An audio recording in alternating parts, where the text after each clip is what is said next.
দেবে ମୁଁ ଚନ୍ଦନ ପ୍ରଧାନ କହୁଛି ଆଉ ଆମ ଏଇ ମାର୍ସିଆଲ ଆର୍ଟ ସ୍କୁଲରେ ଥିବାରୁ ମୋର ଫିଟନେସ୍ ହେଇଛି ଆଉ ଫିଟନେସ୍ ପ୍ରତି ମୁଁ 7 ମନ୍ଥ କି 8 ମନ୍ଥ କରିଛି ବହୁତ କଷ୍ଟ କରିଛି ଆଉ ପିସା ପିସାର ବହୁତ ଦୂରରେ ଅଛି ସେଥିପାଇଁ ମୁଁ ଏଠି ବଡି ବନେଇ ପାରିଛି ଆଉ ମୁଁ ଧନ୍ୟବାଦ ଦେବି ରନି ଭାଇକି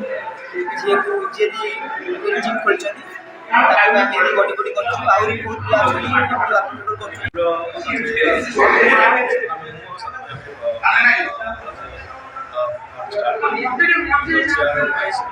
तो आज हूँ तार द्वितीय एनिवर्सरी सरी प्रथम वार्षिक एनिवर्सरी तो आम प्रथम उद्देश्य था भाषागाई जीवन समस्त युवक आर्टिस्ट